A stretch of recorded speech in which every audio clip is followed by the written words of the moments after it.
The deep dive में आपका स्वागत है, जहां हम दिलचस्प विषयों और विचारों की गहराई में उतरते हैं। ये हमारी किताब द साइकोलॉजी ऑफ मनी पर चल रही चर्चा का दूसरा भाग है।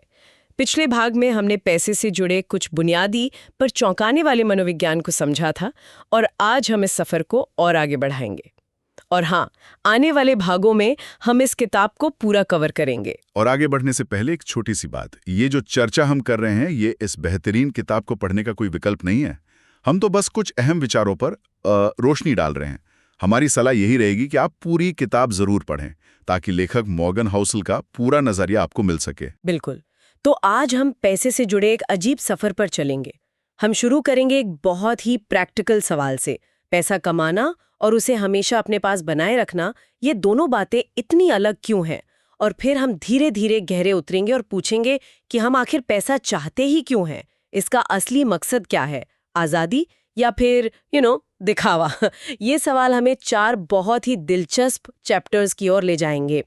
तो चलिए पहले आइडिया से शुरू करते हैं, जो चैप्टर 5 से है। जब मैंने ये चैप्टर पहली बार पढ़ा तो ये बात मुझे चौंका गई थी। हम हमेशा अमीर कैसे बने पर ध्यान देते हैं, लेकिन लेखक कहते हैं कि वो तो आधा ही काम है। असली मुश्किल तो अमीर बने रहने में है।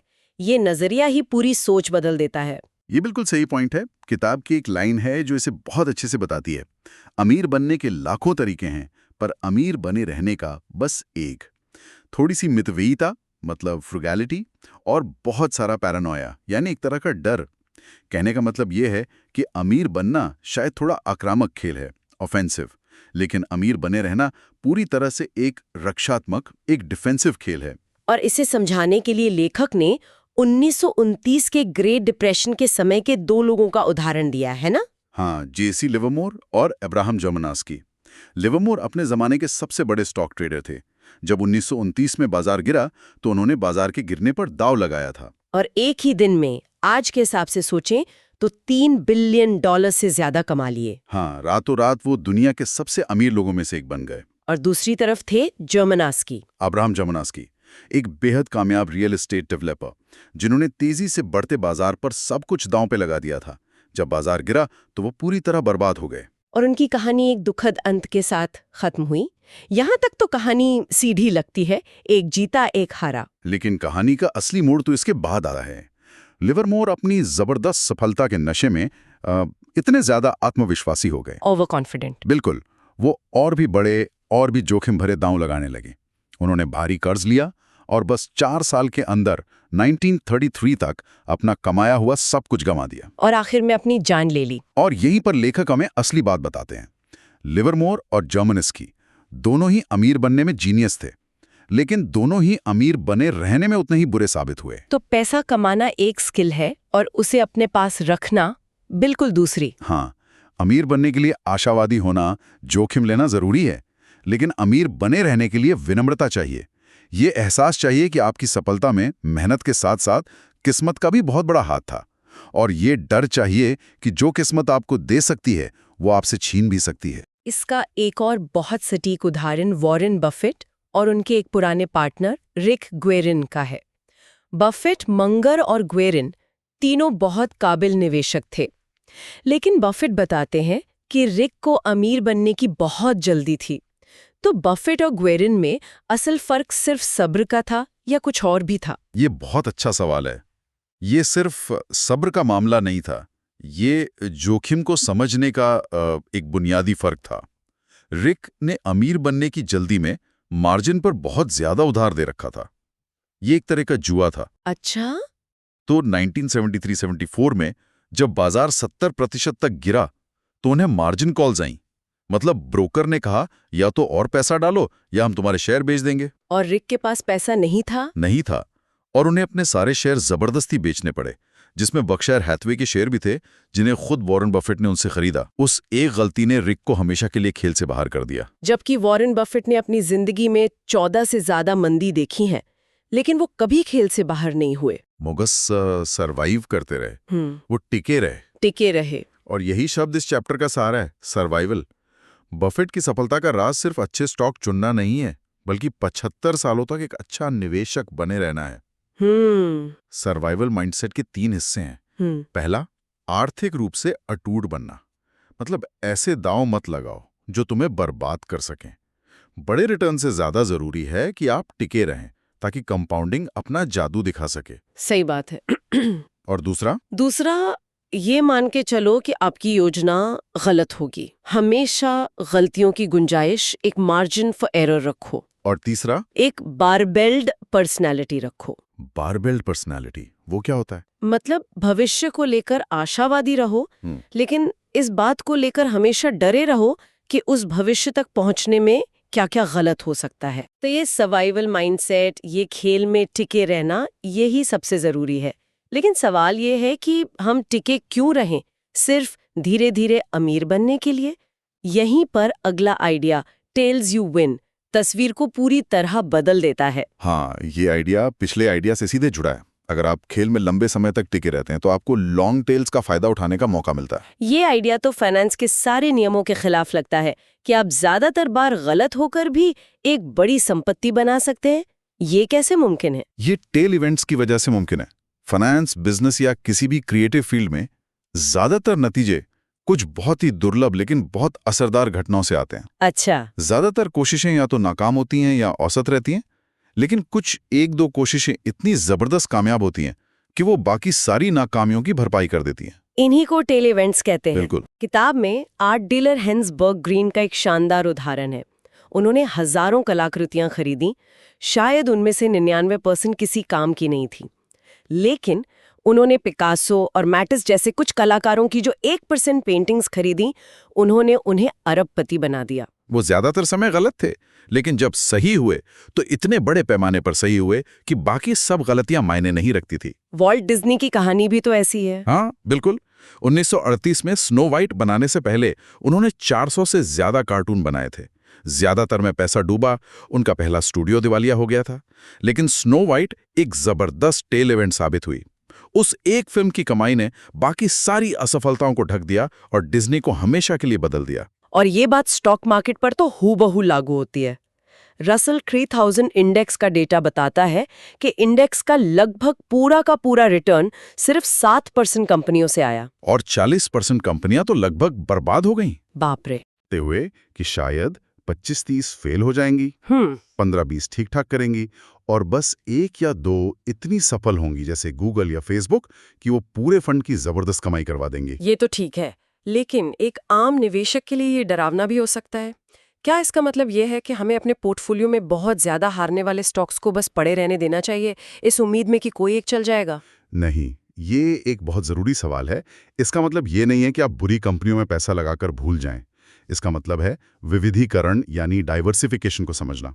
जब आप एक इंडेक्स फंड खरीदते हैं तो आप असल में यही कर रहे होते हैं। अच्छा, हम बाजार की सैकड़ों कंपनियों में छोटा छोटा निवेश कर रहे हैं। हाँ, ये जानते हुए कि उनमें से कुछ बहुत बुरा करेंगी, ज्यादातर औसत रहेंगी और कुछ बहुत अच्छा करेंगी। आपको नहीं पता कि वो कौन सी होंगी। ये स्वीकार करना कि आपकी बहुत सारी पसंदें गलत होंगी निवेश का एक जरूरी हिस्सा है। जैसे जॉर्ज सोरस ने कहा था। हाँ, ये जरूरी नहीं कि आप सही हैं या गलत। जरूरी ये है कि जब आप सही हों तो कितना पैसा बनाते हैं और जब गलत हों तो कितना खोते हैं। तो समझ आया, खेल में टिके रहना मतलब सर्वाइवल जरूरी है ताकि हम उन कुछ बड़े टेल इवेंट्स का फायदा उठा सकें। लेकिन ये सब करने के लिए एक जबरदस्त मोटिवेशन चाहिए। हम ये सब कर क्यों रहे हैं? इस सर्वाइवल और पैसे कमाने का आखिर मकसद क्या है? और ये हमें सीधे अगले चैप्टर के दिल में ले जाता है, जो पैसे का सबसे बड़ा फायदा आज़ादी पर बात करता है। और ये शायद इस किताब का सबसे गहरा और सबसे जरूरी चैप्टर है। बिल्कुल। लेखक कहते हैं, अपने समय को नियंत्रित करना ही वो सबसे बड़ा लाभांश डिविडेंड है जो पैसा देता है। ये लाइन बहुत दमदार है। हम हमेशा सोचते हैं कि पैसा हमें बड़ी कारें, बड़े घर, महंगी घड़ियां खरीदने के लिए चाहिए, लेकिन लेखक कह रहे हैं कि पैसे की असली कीमत ये चीजें नहीं, बल्कि अपने समय पर कंट्रोल है। हाँ, मिशिगन यूनिवर्सिटी के एक मनोवैज्ञानिक एंगस कैंपबेल ने सालों की रिसर्च के बाद पाया कि खुशी का सबसे बड़ा और सबसे भरोसेमंद स्रोत क्या है। यह आपकी सैलरी, आपका घर या आपकी नौकरी का रुतबा नहीं है। तो फिर क्या है? ये है अपनी जिंदगी पर कंट्रोल होना। ये महसूस करना कि मैं आज जो चाहूं, जब चाहूं, जिसके साथ चाहूं कर सकती हूं। ये किसी भी महंगी चीज से ज्यादा खुशी देता है। और पैसा आपको यही कंट्रोल खरीदने की क्षमता देता है। मुझे याद है जब मेरे पास इमरजेंसी फंड नहीं था तो एक छोटी सी मेडिकल प्रॉब्लम भी कितनी बड़ी चिंता बन जाती थी। वो पैसा असल में सुरक्षा और थोड़ा सा कंट्रोल ही खरीदता है। बिल्कुल। 6 महीने का इमरजेंसी फंड होने का मतलब है कि आप एक खराब बॉस की नौकरी छोड़ने की हिम्मत कर सकते हैं और बिना डरे एक नई नौकरी खोज सकते हैं। लेखक ने अपना अनुभव भी बताया है ना? हाँ, वो बताते हैं कि कैसे वो एक इन्वेस्टमेंट बैंकर बनना चाहते थे। क्यों? क्योंकि वहां बहुत पैसा था। लेकिन जब उन्होंने इंटर्नशिप की तो उन्हें एहसास हुआ कि उनके पास अपने समय पर जरा भी कंट्रोल नहीं था वो हफ्ते में 100 घंटे काम कर रहे थे। और अपने बॉस के गुलाम थे। काम दिलचस्प था, लेकिन अपने समय पर कंट्रोल की कमी ने उस अनुभव को एक सजा बना दिया। और आज के दौर का ये एक बड़ा विरोधाभास है। लोग पहले से कहीं ज्यादा अमीर हैं, लेकिन एक गैलप पोल बताता है कि 45% अमेरिकी बहुत ज्यादा चिंता महसूस करते हैं। ऐसा क्यों? क्योंकि हमने अपनी बढ़ी हुई संपत्ति का इस्तेमाल बड़ी चीजें खरीदने के लिए तो किया, लेकिन बदले में अपने समय पर कंट्रोल खो दिया। जॉन डी रॉकफेलर के दिनों में काम फिजिकल होता था। आप फैक्ट्री से घर आते थे और काम खत्म। लेकिन आज ज्यादातर काम सोचने का है, ये नॉलेज वर्क है। सही कहा। आपका दिमाग कभी ऑफिस नहीं छोड़ता। आप शावर में, डिनर पर, अपने बच्चों के साथ खेलते हुए भी काम के बारे में सोच रहे होते हैं। कंट्रोल की ये कमी ही चिंता पैदा करती है। किताब में 1000 बुजुर्ग अमेरिकियों से पूछे गए सवाल का जिक्र है कि उनकी जिंदगी का सबसे बड़ा सबक क्या था।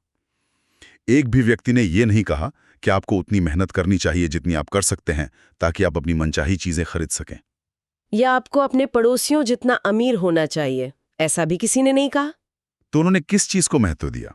अच्छी दोस्ती, किसी बड़े मकसद का हिस्सा बनना और सबसे जरूरी अपने बच्चों के साथ अनस्ट्रक्चर्ड समय बिताना। बिना किसी प्लान के बस उनके साथ रहना। बिल्कुल। निष्कर्ष यही है, अपने समय पर कंट्रोल ही असली दौलत है। तो अगर पैसे का असली मकसद आज़ादी है, अपने समय पर कंट्रोल है, तो फिर हम इतनी मेहनत, महंगी कारें, घड़ियां और बड़े घर खरीदने में क्यों लगा देते हैं? हम अक्सर पैसे का इस्तेमाल अपनी आज़ादी कम करने में क्यों करते हैं? और ये हमें आज के आखिरी और सबसे दिलचस्प आइडिया पर लाता है, man in the car paradox. ये एक बहुत ही सरल लेकिन गहरी मनोवैज्ञानिक सच्चाई है। लेखक बताते हैं कि जब वो अपनी जवानी में एक होटल में वैलेट पार्किंग का काम करते थे, हाँ, तो उन्हें फेरारी, लैम्बोर्गिनी जैसी कारें चलाने को मिलती थीं। वो हमेशा सोचते थे कि जब लोग सड़क पर ऐसी शानदार कार देखते हैं तो वो ड्राइवर के बारे में सोचते होंगे, वाओ, ये आदमी कितना कूल है, कितना स्मार्ट है। लेकिन उन्होंने महसूस किया कि असल में ऐसा नहीं होता। असल में जब हम सड़क पर एक फैंसी कार देखते हैं तो हम शायद ही कभी ड्राइवर के बारे में सोचते हैं। हम कार को देखकर अपने मन में एक कल्पना करते हैं। हम सोचते हैं, वाह क्या कार है, अगर मेरे पास ये कार होती तो लोग मुझे कितना कूल समझते। यही पैराडॉक्स है। हमें लगता है कि संपत्ति का प्रदर्शन करने से लोग हमारी प्रशंसा करेंगे, हमें पसंद करेंगे। लेकिन दूसरे लोग आपकी संपत्ति को आपकी प्रशंसा करने के लिए इस्तेमाल नहीं करते हैं, वो इसे अपनी प्रशंसा की इच्छा के लिए एक बेंचमार्क या पैमाने के रूप में इस्तेमाल करते हैं। वो सोचते हैं कि काश उनके पास ये होता।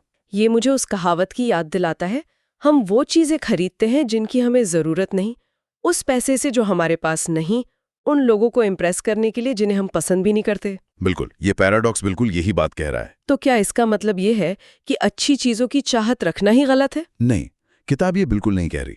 ये हमारी प्रेरणा पर सवाल उठा रही है। अगर आप कोई महंगी चीज इसलिए खरीद रहे हैं क्योंकि आप उसकी कारीगरी या सुंदरता की सच में सराहना करते हैं, तो ये एक बात है। लेकिन अगर आप उसे सिर्फ इसलिए खरीद रहे हैं ताकि दूसरे आपको देखकर वाह वाह करें, तो ये एक ऐसा खेल है जिसे आप कभी जीत नहीं सकते, क्योंकि लोग उन चीजों से प्रभावित होते हैं, आपसे नहीं। अगर आपको सच में दूसरों से सम्मान चाहिए तो विनम्रता, दया और सहानुभूति जैसी चीजें किसी भी कार के हॉर्स पावर से कहीं ज्यादा असरदार होती हैं। तो आज हमने जो 4 विचार देखे उनमें एक गहरा रिश्ता है। अमीर बने रहने के लिए सर्वाइवल माइंडसेट जरूरी है, यानी खेल में टिके रहना। यही सर्वाइवल आपको इतना लंबा टिकाए रखता है कि आप उन कुछ दुर्लभ टेल इवेंट्स का फायदा उठा सकें जो असल में संपत्ति बनाते हैं। सही है। और इस लंबे सफर को तय करने की प्रेरणा तब मिलती है जब आप पैसे का असली मकसद समझते हैं, यानी आजादी और अपने समय पर कंट्रोल, ना कि दूसरों को दिखाने के लिए महंगी चीजें खरीदना। जैसा कि man in the car paradox हमें सिखाता है, ये सब आपस में जुड़े हुए हैं। बिल्कुल। तो आज की चर्चा के बाद सोचने के लिए एक सवाल छोड़ जाते हैं। अगर हम सब ये मानते हैं कि पैसे का सबसे बड़ा फायदा अपने समय पर कंट्रोल पाना है, तो अगली बार जब कोई बोनस या सैलरी हाइक मिले तो हम उसका इस्तेमाल कोई नई चीज़ खरीदने के बजाय अपने लिए थोड़ा और समय या आज़ादी खरीदने में कैसे कर सकते हैं। ये समय खरीदना असल में कैसा दिख सकता है? शायद थोड़ा कम काम करना, या अपने परिवार के साथ एक लंबी छुट्टी। या शायद सिर्फ एक बड़ा इमरजेंसी फंड बनाना ताकि आप रात में चैन से सो सकें। बहुत ही दिलचस्प सवाल है। उम्मीद है आपको ये गहरी बातें पसंद आई होंगी। अगली बार हम द साइकोलॉजी ऑफ मनी के और चैप्टर्स पर बात करेंगे, जिसमें हम धन यानी वेल्थ की असली परिभाषा और बचत यानी सेविंग के पीछे के अजीब मनोविज्ञान को और गहराई से समझेंगे। जरूर जुड़िएगा।